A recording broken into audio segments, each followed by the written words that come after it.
फरीदाबाद में ANB news के संवाददाता बीडी कौशिक के साथ बात करते हुए हरियाणा सरकार में कैबिनेट मंत्री मूलचंद शर्मा का कहना है कि केंद्र सरकार की ओर से लाए गए तीनों कृषि अध्यादेश किसानों के हित में हैं।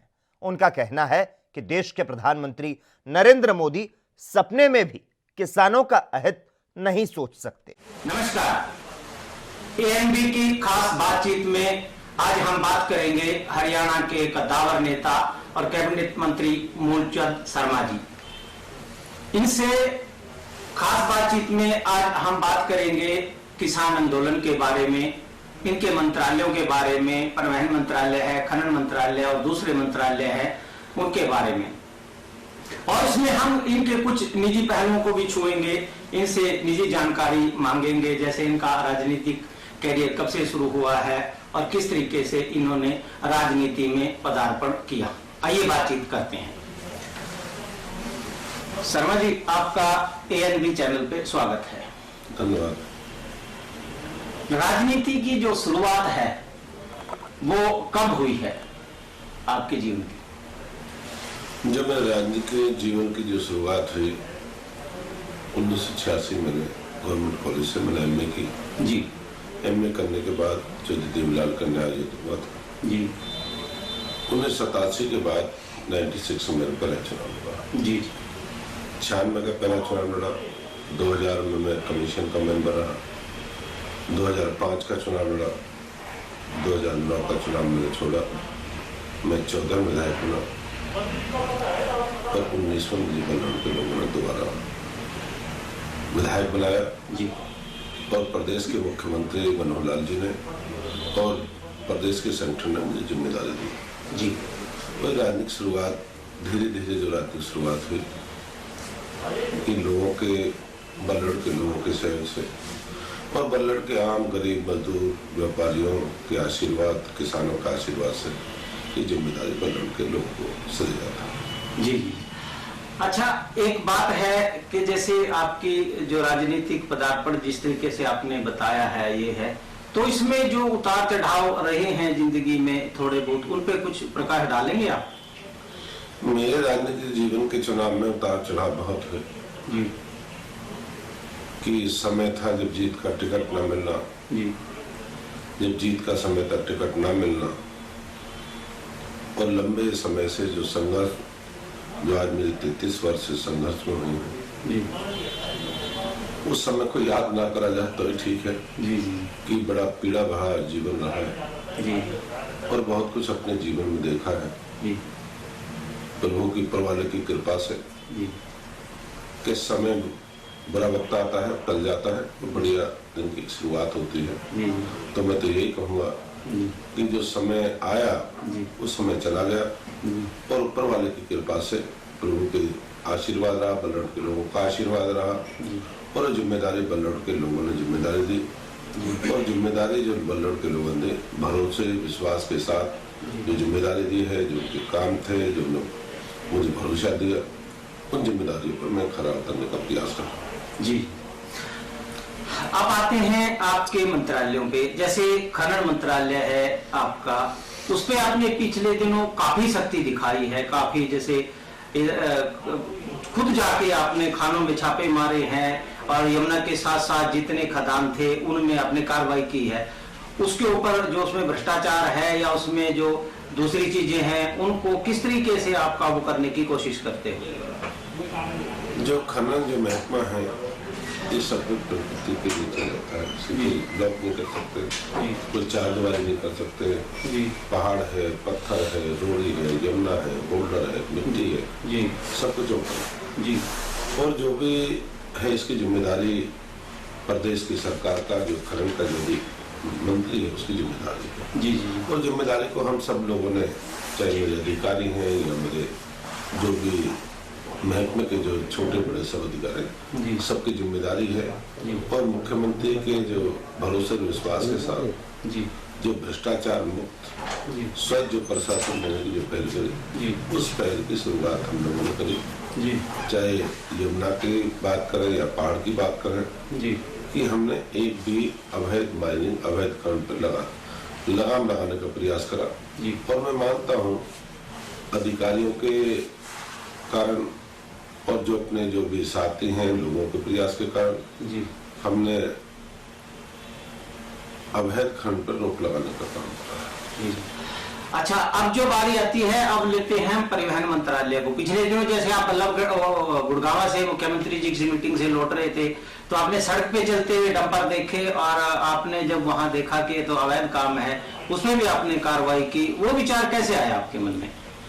नहीं, रास्ते में जब हम कोई निकलते हैं एक जगह से दूसरी जगह में रोडों से निकलते हैं जी, कोई मान लो कोई कारण चूक हो जाता है, ये सब काम रात को होता है। जी जी जी ये शाम को शुरुआत होती है ओवरलोडिंग की जी जी और सुबह 7 बजे समाप्त हो जाता है। जी ये सारी रात जो इस तरह के जो 2 नंबर के जो लोग हैं जी ये रात में काम करते हैं और जी। बताया रात को न मंत्री मिलेगा न अधिकारी मिलेगा, जी तो वो क्या है कि अपने सफर को तय कर लेते हैं।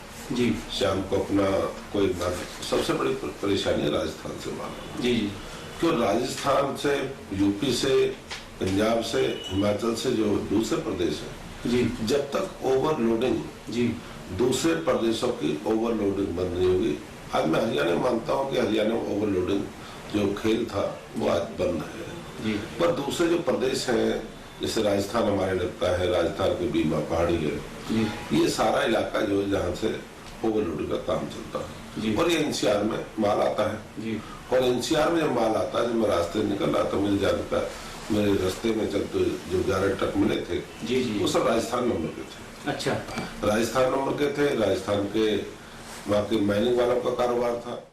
तो अब बात करते हैं जो इस वक्त का सबसे ज्वलंत मुद्दा है, वो है किसान आंदोलन। तो जो प्रधानमंत्री जी ने 3 अध्यादेश जो पारित किए हैं, पहले तो उनके बारे में हम आपसे जानेंगे कि उसमें आपका क्या विचार है उनके बारे में। देश के प्रधानमंत्री आदरणीय नरेंद्र मोदी जी ने जो 3 बिल जो पास करे हैं, ये किसानों के हित के हैं जी और किसानों को इसको लाभ मिलेगा। जी क्योंकि किसान को बहकाना आसान है जी पर समझाना बड़ा मुश्किल है। जी क्योंकि किसान भोला भाला है, किसान को जब तक समझने में समय लगता है तब तक समय लगता है, धीरे धीरे उसे पता लगता है कि एक बिल आने वाले समय में जी 2022 तक किसानों को ये स्वामीनाथन की जो रिपोर्ट थी सबसे लाभकारी किसानों के हित में होगा। जी जी और देश के प्रधानमंत्री जी ने जो यह 3 बिल जो अध्यादेश जो हमारे लोकसभा जो पास हुआ है, जी और इस अध्यादेश की शुरुआत कांग्रेस ने करी थी जी और कांग्रेस ने 2001 से इसकी शुरुआत हुई थी। 5 कांग्रेस की सरकार थी, उसमें कांग्रेस ने शुरुआत करी थी इसकी। जी तो उस बिल में कांग्रेस के लोगों ने ये कहा था इससे सबको लाभ मिलेगा, और मोदी जी ने इसको संशोधन करके किसानों के विचार लिए, किसानों से सलाह ली इस बिल में क्या और तरीका हो सकता है और इस तरीका से किसानों को कैसे लाभ पहुंच सकता है। जी और मोदी जी ने किसानों के हित में, गरीब के, मजदूर के, व्यापारी के हित जी। में जो 3 बिल आए हैं, ये आने वाले समय में किसानों के लिए लाभकारी होगा। जी। और जो किसान जो भाई मेरे आंदोलन कर रहे हैं, अधिकार आंदोलन करना हर आदमी का अधिकार, जी धरना प्रदर्शन हर पार्टी का, हर भी व्यापारी कर्मचारी का अपना अधिकार है। जी और अपनी बात रखना, कोई ये नहीं कि भाई रख नहीं सकते किसान। जी मेरा ये मानना है कि जो किसानों का जो बिल है जी ये किसानों के लिए लाभकारी इसलिए होगा, किसान अपनी मंडी अपनी मर्जी से अपनी फसल को बेच सकता है। जी पहले तो एक मंडी से दूसरी मंडी नहीं सकते, अपनी सब्जी को नहीं बेच सकते, दूसरे स्टेट में नहीं ले जाते, और ये बात बहुत पहले से थी। जी। कहते हैं कि उद्योगपति अपनी चीज का, उद्योगपति उद्योग से बनी हुई कोई ट्रैक्टर है, गाड़ी है, मोटरसाइकिल है, जो दूसरे खाने पीने सामान, उनका रेट स्वयं रखता है। जी जी और किसान एक ऐसा था कि जो अपनी उगाई हुई फसल का रेट नहीं रखता था, जी उसमें या सरकार रखती थी या आड़ती लोग रखते थे या खरीदने वाला रखता था। तो किसान को सबसे बड़ी छूट यह है कि अपनी फसल का अपने किसी प्रदेश से बेच सकता है, कहीं भी बेच सकता है, अपनी फसल के मनचाहे रेट मांग सकता है और मनचाही मंडी में बेच सकता है, अपनी अलग मंडी लगा के बेच सकता है। ये किसानों के लिए लाभकारी है जी और किसान कहीं भी जाएगा वहां अपनी चीज को बेच सकता है। जी। अच्छा, एक ये जैसे धारणा है, किसानों में गलतफहमी है कि जो एमएसपी का मुद्दा है कि एमएसपी नहीं मिलेगी या फिर बाहर की खरीद से मंडियां खत्म हो जाएंगी, उस पे आपका क्या कहना है? जो किसानों ने आवाज रखी थी मंडियां खत्म हो जाएंगी या हमारा एमएसपी नहीं रहेगा, प्रधानमंत्री जी ने, देश के कृषि मंत्री नरेंद्र तोमर जी ने कहा है आपका जो एमएसपी है बरकरार रहेगा। आपकी जो भी खामी है जिसकी बात आप करते हैं, कोई परेशानी है या जमीन की बात है, जमीन ने कहा भी हमारी जमीनों को बड़े लोग कब्जा कर लेंगे, जमीन हमारे हाथ से निकल जाएगी। इस तरह का भ्रम है, जो प्रचार है, जो प्रसार है, जो मेरे दूसरे मित्र हैं, जो दूसरे दल के जो लोग हैं, उनका एक ही काम है किसानों को बहकाना। जब मोदी जी ने बार बार कहा है कि उनकी एमएसपी कभी खत्म नहीं होगी, जो एमएसपी रखी है उससे कम नहीं बिकेगा माल, और कई ऐसी फसलें हैं जो एमएसपी ऊपर भी बिकेंगी, उसका लाभ मिलेगा। आप फ्रूट है, सब्जी है, आदमी के पास फ्रूट के लिए, सब्जी के लिए स्टोरेज नहीं है। कई बार प्याज 70 रुपये हो जाती है, 80 रुपये किलो हो जाती है जी, वो बिचौलियों की होती है। कई बार प्याज का रेट बहुत कम रहता है, 4-5 रुपये किलो हो जाता है। तो ये चाहते हैं कि किसान अपना स्टोरेज बनाए, किसान अपनी फसल को रखे और किसान जहां चाहे अपनी फसल को बेचे, तो किसानों को लाभ होगा। किसान आज हमारे पास मध्य प्रदेश का गेहूं, वहाँ के किसान वो कभी, आज एमएसपी हमारे पास 1975 है आज जी, उनका गेहूं आज भी पहले भी जी 28 रुपए, क्या 29 रुपए किलो बिकता है। मध्य प्रदेश का आटा आज भी दुकानों पे जाओगे 34-35 से कम नहीं मिलता। ये मध्य प्रदेश के किसान का है, राजस्थान के किसान का ऊंचा बिकता है।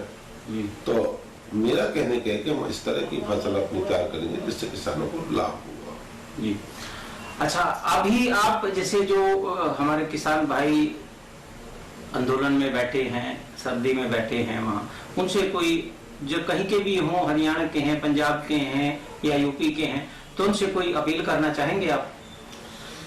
नहीं, मेरा प्रदेश के, देश के सभी किसानों से मेरी तो विनती हाथ जोड़ते हैं, जो देश के प्रधानमंत्री जी ने किसानों से जो भरोसा, जो विश्वास दिया है जी, जो गंगा और यमुना की जो सौगंध उन्होंने खा के कहा है जी, उस गरीब के बेटे ने जो अपना विश्वास, भरोसा रखा है, उसकी बात पे भरोसा रखा है। आप उसके मोदी जी के भरोसे को ना तोड़ें, और मोदी जी कभी भी किसान का बुरा नहीं कर सकते और वो किसी का भी बुरा नहीं कर सकते, चाहे उद्योगपति के। क्यों? मोदी जी को पता है देश के 135 करोड़ लोगों का देश बहुत बड़ा देश है जी जी, बहुत बड़ा भरोसा, विश्वास के साथ उनको लोगों ने विश्वास दिया है, देश का प्रधानमंत्री बनाया है, विश्वास के साथ बनाया। उनके विश्वास पे विश्वास कायम करिए। और जो उन्होंने कहा है कि भाई आपके जो भी बात है आप खुले मन से बात करिए, कृषि मंत्री कह चुके हैं, प्रदेश के मुख्यमंत्री जी ने बार बार विनती की है, और हमारे अध्यक्ष हैं जो किसान मोर्चे के राष्ट्रीय अध्यक्ष है ओपी धनखड़ जी, उन्होंने बार बार विनती करी है, आप भरोसा तो रखिए, आप विश्वास तो रखिए। आपको दिन ये तो है नहीं कोई आपसे धोखा करेगा, आप विश्वास रखें।